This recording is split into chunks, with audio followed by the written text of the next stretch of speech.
100%, 1,000%, man. I've literally advised people that growth isn't in their best interest. And I've asked a lot of clients, is growth really what you want? Exactly to your point, right? Because it's growing when you're in chaos already, just is going to be more chaos, right? It's not going to be freeing. And in our progression, founder freedom is the goal, but we're really specific about what that means. To me, freedom is waking up every morning excited to go do what you get to do because you get to spend 70, 80, 90% of your time doing something that's in alignment with who you are, right? So it's not just being able to go on vacation, although that is good to be able to do that.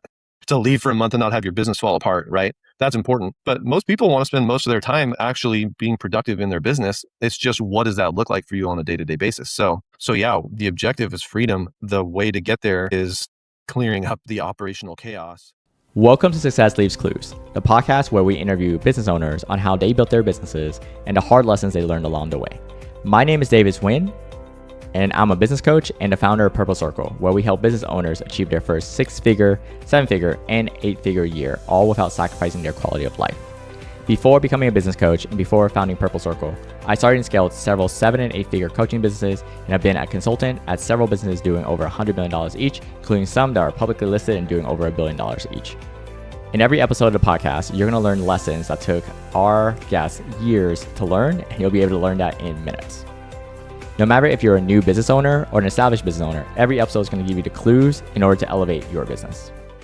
Welcome to Success Leaves Clues podcast. I'm Pedro, and today I'm joined by Matt Doud, who's the founder of FreeFlow CEO, a consulting and operations firm that helps entrepreneurs and founders scale their businesses. As a business coach and fractional COO, he focuses on helping clients eliminate operational overwhelm, optimize their tech stack, and implement AI-powered automation to buy back their time. Welcome to the show, Matt. How's it going, Pedro? Dude, I'm having a blast. I'm here in Brazil just chilling, and I got to tell you something about me, okay? I'm kind of a comic book nerd myself, So I love the first editions, the origin stories, So let's rewind a bit, just a little bit, because every entrepreneur, every coach, even consultant, when it has that moment where they look at their life and say, yeah, I guess this is what I'm doing now, right? So when was that for you, Matt? Right. Well, it's so funny. There's obviously a big progression. My dad was a business owner. So I feel like I got a dinner table MBA just by him coming home at the end of the day and talking about what was going on at work. What's this client, this customer, this employee conflict, this whatever, right? We got all those conversations. But the moment that the experience anyway, that I feel like switched the flip for me was actually when I got a chance to go be a caddy at Pebble Beach Golf Resort. I don't know if you're into golf at all, but Pebble Beach is big, global destination for golf. And I was working there as a caddy, and I figured out it was the first time that I had a job where I was not checking things off that I didn't want to do, but I was actually experiencing the type of roles that I loved doing and wanted to play. And so that was, as a caddy, you're a consultant, you're an advisor, you're a little bit of a coach, you're a little bit of a teacher, you're a little bit of a cheerleader. It's kind of all those types of things rolled into one. I just really flourished in that role. And that was what told me the type of work that I wanted to do. Didn't end up staying in the golf industry. I kind of came back and took that into professional services and the financial industry and ended up in entrepreneurship. But that was the moment. It was that job outside of business, actually, that showed me the type of work that I felt like I should be doing. That's wild. Okay. Well, first of all, just mini golf, right? And stupid Adam Sandler movies. That's my exposure to golf. Okay. Pretty solid. That's what I have for you. Okay. Best of the best. Yeah. Now, I'm so curious about one thing that eventually happens, right? You were exposed in the Pebble Beach, if I got that right. Probably, yep. In a way, to coaching, right? But eventually you launched your own business, right? So I want to understand that leap, right? Okay. When did it shift from I'm helping people, I'm giving advice here and there, to, what? I'm building a real business around this stuff. For sure. So then I got back into the real world, the business world, was in professional services, mostly in the financial industry. And one of my good buddies was in the mortgage industry, and he ended up building a mobile app for his business for the mortgage industry. This is about 2012, 2013. And we already had a great, friendship and a working relationship, referring clients and that type of thing. And he sort of pulled me in on it to get help getting it off the ground and think through it strategically and, just like early stage business idea stuff. I ended up investing money in becoming a co-founder. And then as it launched and gained traction and started to grow, I was looking at the business, realizing that he was going to grow this phenomenal product, sell it to a bunch of people, and the internal structure of the business itself was going to be a big, gigantic mess. And somebody needed to pay attention to that. And I looked around and I was like, I think I'm the only person right now who were able to afford to do that. And I wanted to do it. I'd always had an interest in the internal operations of business. And, from my dad on, was around people who were visionary and had these big ideas and needed help making them work. So it was through that experience, we're a decade plus now into that business, starting and growing, and then me kind of stepping away from it to start consulting. But that was the thing. I was like, founders and these visionaries who have big ideas and things that really help other people, they just need help with details and, operational structure and making things actually work, making them able to grow. So that's where I got the idea of doing this myself. Interesting. Okay. So that makes sense. It's almost like you had skin in the game. You had to test yourself, your own stuff into that business. So eventually you launched FreeFlow CEO, which is around 2.5 years ago, something like that? Yep. Okay. Yeah, exactly. So about 4 years ago, I stepped out to start consulting, and I didn't have really thought of a brand or anything. I was just Matt Doud, fractional COO, find another entrepreneur who needed help with operational stuff, And a couple of years into that, I started wanting to refine it into a brand. I started to build a team. I've got a couple of people that are helping me out and refining what we're doing a little bit. But yeah, so FreeFlow CEO is now about 2.5 years old officially. Okay. Yeah.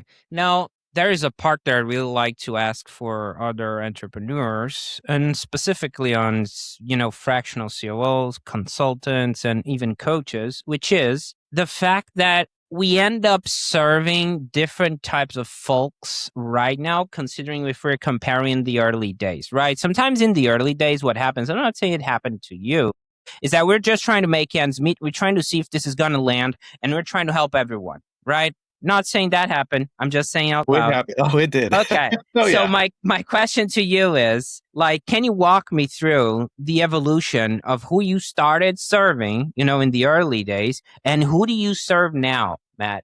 Well, so actually, I feel like my ICP hasn't changed that much, but what we do for them has changed somewhat, right? So I tend to work with the founder or a solopreneur or someone who's leading a small team, generally in the service, in a service style business. Usually when they hit that point of where the business is outgrowing their own capacity to be really effective, and they're starting to feel the weight of, I like to say, the weight of their own success, actually. So they're doing something, the market is responding. They know people want it. They need more of it. They need to be able to produce more and do more. And then the growth of the business produces demands that are outside the scope of what they are really qualified to handle. Not that they couldn't learn how to do it, but it's just not what they're already good at. It's not what they want to be doing, and dealing with these new challenges and these new obligations does a lot of things that are sort of damaging in the short term. They force them to step away from the stuff that they're really good at that was driving the business forward in the first place. That's a huge deal. And then it forces them to take time and energy to learn things that they don't know how to do, that are in categories, types of work that they're really not geared for or really would prefer not to have to do. And I like to talk in terms of energy. So they move away from the work that gave them energy and gave the business energy and start having to do things that take energy from them. And this is a huge deal, right? It's a huge opportunity cost, not just growth and revenue wise, but also just energy, creativity, capacity, and productivity. All that stuff, it starts to flip. And so these founders, they're experiencing growth and they're hitting a ceiling at the same time. And a lot of times they don't know how to get out of it. So the shift that I made was from going from like a coaching model.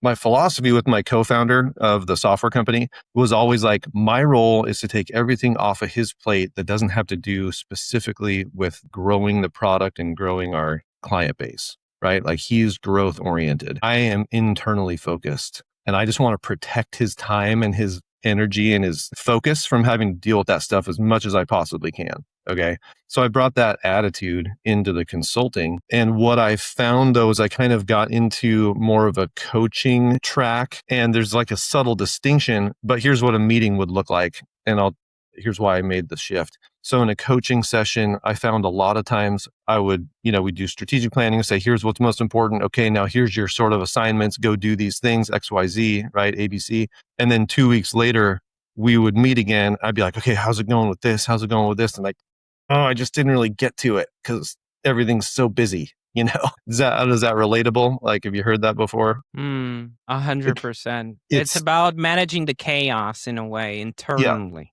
right? Yep. And they're like, it's not the thing I already know how to do. And, people just default to the thing they like and the thing they're good at and the thing that makes them feel productive and the thing that makes, it feel like things are moving forward. And stepping out of that to learn a new thing that's not in my wheelhouse is just so easy to keep pushing down the list, right? It's just like, it's work, it's obligation, it's duty. Like, yes, it's good for me long term or it's good for the business, but in the moment, like I'd rather just sell another thing, or like go talk to another prospect or go like dig in and work on my product that I'm building. That's the exciting stuff. So, I feel like a lot of business owners, a lot of people avoid stuff, right? The uncomfortable stuff. Like, I need to fire someone because he's becoming a cancer in the business, and they avoid that type of conversation. For sure. Right. Until it's like, okay, something has to be done. So it's just that's just an example, but I think at the end of the day, and I think Alex or Mosey say something like this, and I'm going to butcher the quote, but it's like the stuff you're seeking are actually in the things you're avoiding to do, right? That's where the secret is. It's on the work you're procrastinating that you should be doing, you should be doing, but you're avoiding because it's called comfort zone for a reason, right? That's true. And I'm not saying to avoid all kinds of challenge and growth. I mean, it's unavoidable in entrepreneurship and it's good for us to do that. But my argument is that it's good to a point, and we should also think about where our time and energy is best spent and begin thinking as soon as we can about how can this get done without me is the question I like to teach people to ask, right? If we haven't identified, and we'll talk about maybe my framework a little bit, but like first thing we do is identify what is my sweet spot. What are the 2 or 3 things that I should be doing most of the time whenever possible, right? Highest and best use of time. Everything else then falls into, can we eliminate, automate, delegate those things? So the framework becomes, as something coming at me as a founder, how can this get done without me if it's not in my wheelhouse? So our offer, the shift that I've made in the business was slightly away from just coaching and giving the founder more stuff to do and figuring out how to keep them really within the guardrails of what they're meant to do, and then how we can help them offload those other things so that in the 2 weeks meeting, when we come back and check in, it's not like, how'd you do on your list? It's like, look what got done while you were out doing the other stuff that was highest value.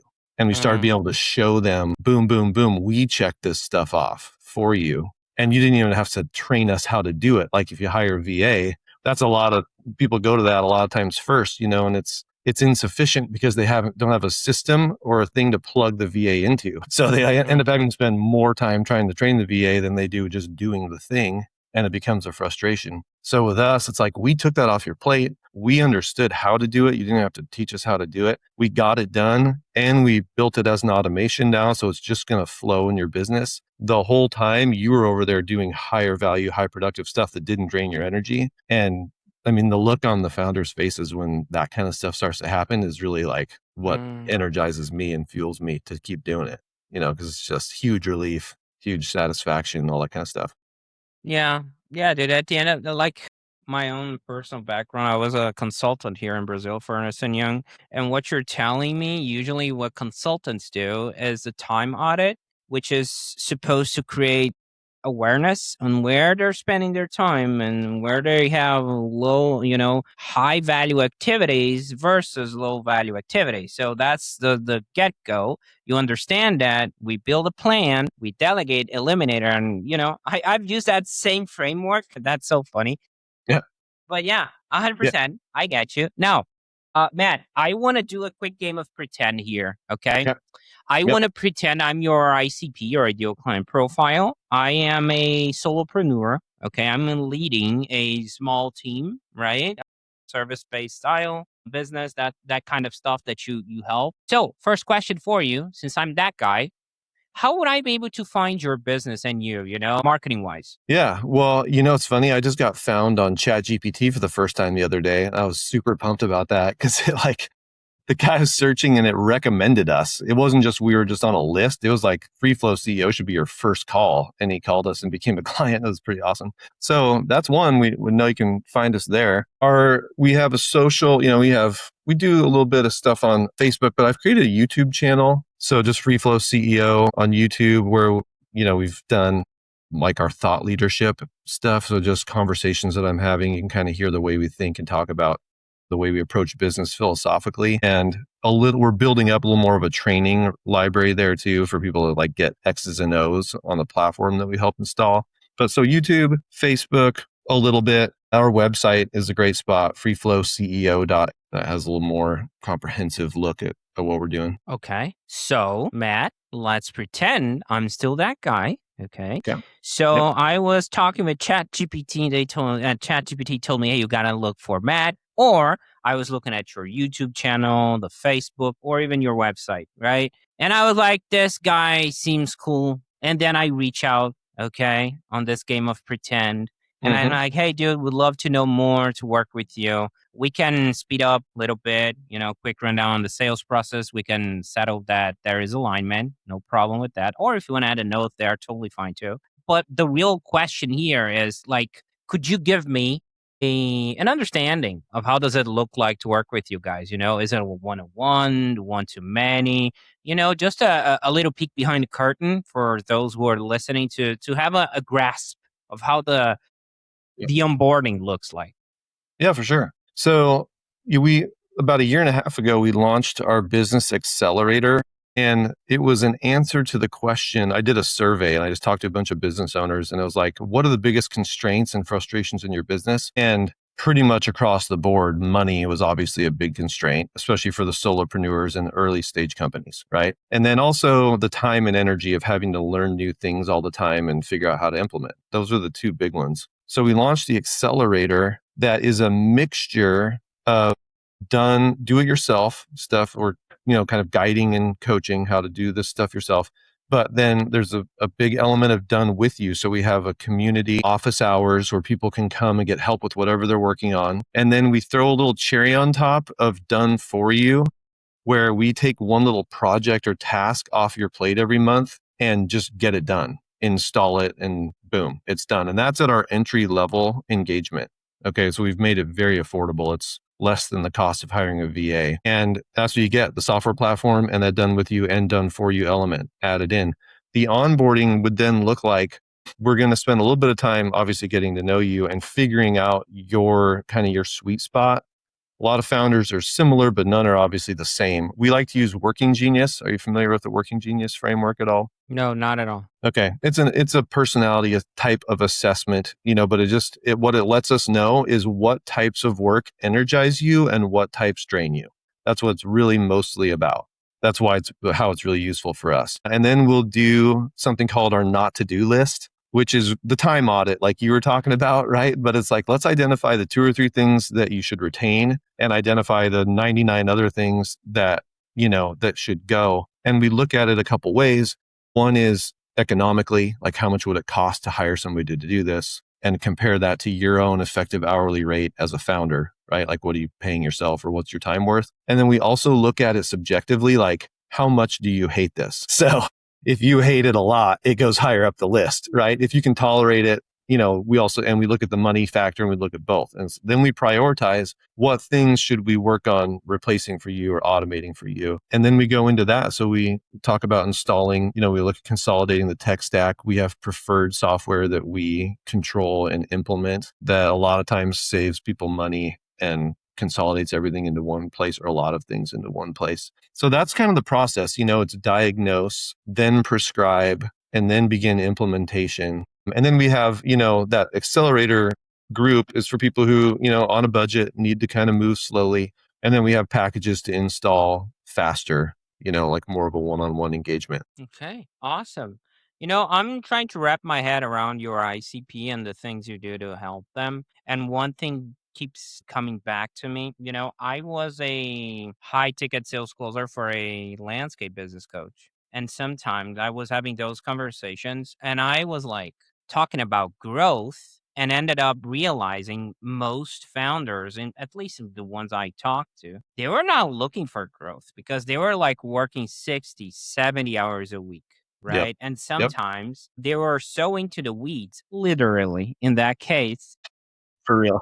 that they couldn't even project or even have an understanding of how getting outside of that chaos would look like. So sometimes I could see the divorce coming, a mile away. Yeah. Sometimes Yeah. They told me they even resent the business, right? They feel trapped because now they are unhappy, and at the same time they have a lot of people that are relying on them, right? Because they're dependent on their income and all that, the revenue and all the structure Yep. and the Yep. families and their families and all that. So, do 100%. you see that happening with potentially your clients, your ICP? Like, it's not just about growth, but in a way, it's just like, let's find out how we kill the chaos. 100%, 1,000%, man. I've literally advised people that growth isn't in their best interest. And I've asked a lot of clients, is growth really what you want? Exactly to your point, right? Because it's growing when you're in chaos already, just is going to be more chaos, right? It's not going to be freeing. And in our progression, founder freedom is the goal, but we're really specific about what that means. To me, freedom is waking up every morning excited to go do what you get to do because you get to spend 70, 80, 90% of your time doing something that's in alignment with who you are, right? So it's not just being able to go on vacation, although that is good to be able to do that.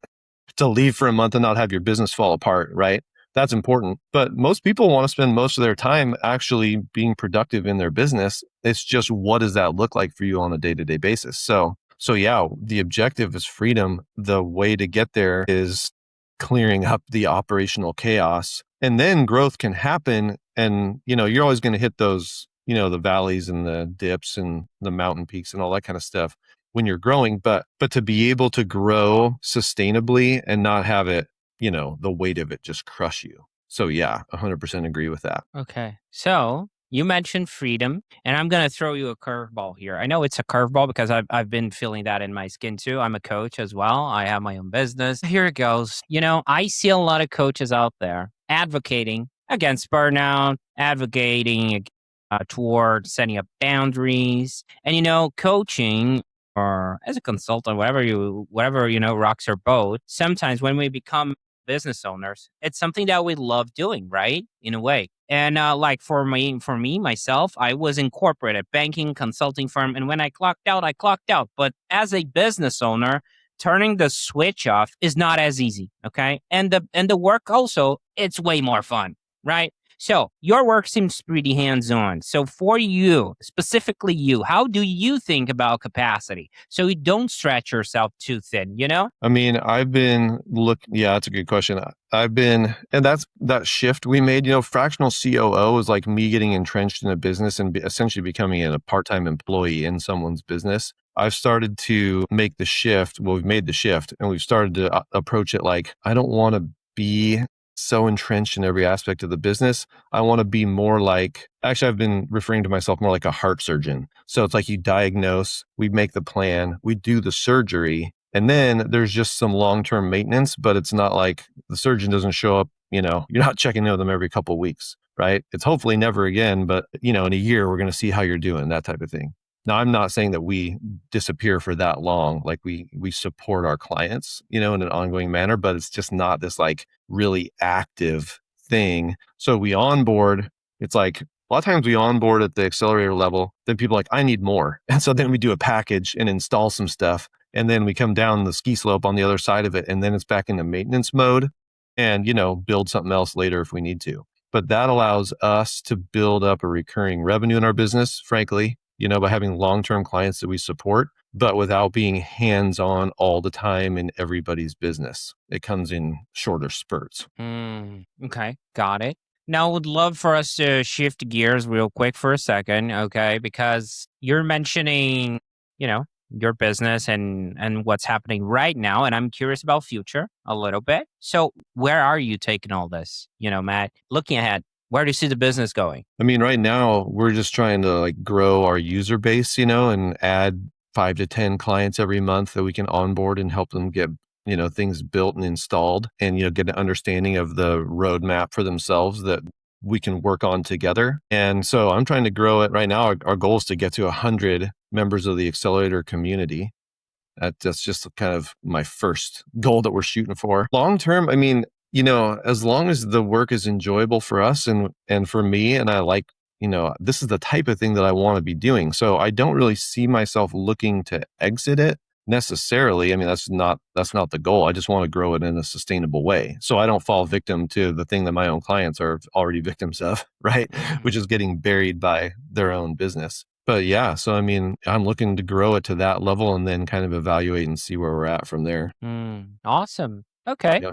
Yeah. Yeah, I like the exit strategy. Like, not necessarily to have to exit the business, but I like the mindset behind it. It's almost like simulate if you would eventually exit, what happens, right? So, you stress certain points of the business that relies on you too much, or it's like it tends to expose a little bit. So that's the consultant talk. So sorry about that, right? No. That's I good. love the mentioning.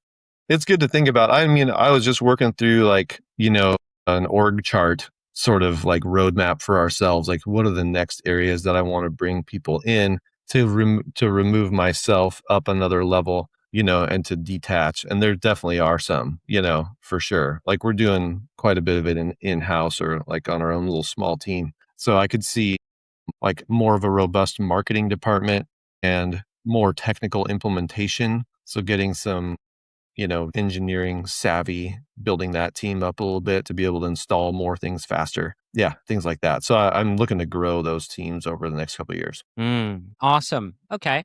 Now, would love for us to, step into a little bit of a sci-fi thing that I like to do here. Let's pretend, Matt, that we're looking at in front of us a time machine. Okay. Okay. So in that time machine, we're going to have 2 stops. The first stop is you can go back in time when you opened shop, the current business, obviously, the FreeFlow CEO, and you can give yourself at day one, when you started the business 2.5 years ago, one piece of business advice you wish you knew back then that you know now, after 2 years. What would that be? And just one? If it's just one. You can give more, dude. I like the top of mind, but it's all fine. All right. Well, so the first thing then would be trust your gut, because the idea, the concept that I had going into it through all of the iterations and working through stuff, it always comes back to that anyway. Like it was the right idea from the get-go, right? So how we delivered it has shifted a little bit. And that would be the next thing is like, don't try to be everything to everyone. Like you were saying earlier, you take on every little thing. And part of that is probably just necessary to figure out where you really fit in, but that definitely that idea of, your gut was correct. And then I would probably say lean into the automation and the technology that's available sooner. We're doing that now. Or initially it was more like our own, the amount of time I could spend and like my own human capital, leveraging the automation. And now with AI and everything like that, it's pretty insane. So getting on that train a little bit faster 2-3 years ago, for sure. Awesome. Great advice. Okay. Now, second stop, Matt, you can select a point in time in between that 2.5 years from when you started to today. That's a top of mind moment that you felt, so fulfilled in a way, that you're like looking back, you're thinking, dude, this is why I started this, that those moments, those cornerstone moments. Do you have any of those? So you can share with us top of mind. Well, yeah. One great one is we had a client who was actually, it's funny, she was one of my financial services clients like 15 years ago. And then she's still running her little business. And we got back in touch and we started working with her. And she eventually actually canceled with us, like paused services. And she was figuring some things out, but also she just kind of felt like maybe she was too small and didn't really need what we were doing and that type of thing. And then one day, out of the blue, a client booked time with her through a calendar automation that we had set up. And she just showed up on her calendar and paid, and our client didn't have to do anything. And it was this big aha moment for her that, wow, this actually is valuable for me. So she called us back up and got back, like signed back up that day. She's like, okay, I see where the value of this now, and so is that little. So for me, that was one good example of like what we're doing is really helpful, even in a very small instance like that. Now, if someone listening wants to connect with you or follow your work, right, Matt? And we're going to have all the links in the description, okay? Yeah. But Okay. where can people find you best and connect with you? Yeah. I mean, well, here's what I love to have happen. So if you go to our website, freeflowceo.ai, and click right on the top of the front page button is Hidden Time Leaks Audit. I should say that slower. Hidden Time Leak Audit. So like where you're leaking time and energy in your business. It's really short. It takes like 2 minutes to do. It's multiple choice questions, so it's very easy. But it'll run you through some of the core things we help with and help them identify where they may be wasting energy, wasting time, doing things manually that could be automated, that type of stuff. So if they run through that audit, then book a discovery, like a strategy session with me, we can talk through their results and where they're at in their business and what they're stuck with and hoping to accomplish. Okay. Matt, certain moments from this chat today really stood out to me. I'm going to highlight them real quick. Okay. So first of all, back to the origin story that your dad was a business owner. My dad was a business owner. So I get it where you're coming from, right? So it runs in the veins. You have that type of conversation about hiring, firing people, new projects, whatever that looks like. So that's very interesting. Really like that. On top of that, something that really caught my attention is being a caddy at Pebble Beach. And you mentioned that as like a coach situation. And I'm trying to wrap my head around because I may not be a very good expert at golf, but I'm always looking at in a way that I saw movies, I saw some games, and I'm like, the guy is actually asking the caddy because the caddy is not emotionally attached to the situation, and it's like, what do you think I should do here or there? It's almost like outside the noise, outside the the pressure. You have the caddy that is on his side giving some his point of view. So that is almost like a coach. If I'm thinking right now, right? That is super cool. Yeah. Then we move to how can this get done without me, right? When I was being onboarded, we were talking about your business, which brings me back to the Eisenhower matrix, right? I'm going to nerd a little bit here. Yeah. When I was with that business coach and all that, and even my business degree that I had and the consulting firm, like I really, really like about, how we can automate, delegate, or eliminate a task, because that's all about, not having a high paying job that requires you to show up. I think that's the opposite of what a business owner should be doing, so they need to stand, if able, step out and be there by choice, not necessarily because they have to. So that's really cool to watch that we were discussing. I think last but not least is the point you made about freedom, and doing the things you love and that doesn't drain you, right? Because sometimes, and that's a tricky one. And it really hits home because like I'm the podcast host here with the Purple Circle community. I also have my business. And sometimes my wife is outside the office. She's like, that doesn't sound like work. You're laughing a lot, right? Right. And I'm like, that's the whole point of it, right? Like win. Win. However, to her point, sometimes I'm working 10, 11, 12 hours. Like it's fun, but it drains me either way, right? So I need to set up some boundaries. Yeah, Sure. The point is having fun, yes, of course. But at the same time, I need to spend time with my family. I need to spend time with my kids and be present, right? Not just be there thinking about the next project, the next episode, or whatever that looks like. Now, Yeah. this is just my long-winded way of saying that I appreciate you. Okay, Matt? And I appreciate you being here and sharing so openly today. It was great having you on, Matt. Yeah, likewise, Pedro. I really appreciate it, man. This is a great conversation. Thanks for having me. That's it for this episode. This episode, as well as this podcast, was brought to you by Purple Circle, where we help business owners elevate their business to 6, 7, and 8-figure years, all without burning out. If you're looking to grow your business, as well as get the time freedom that you are looking for, visit us at joinpurplecircle.com and see what we can do to help you and your business.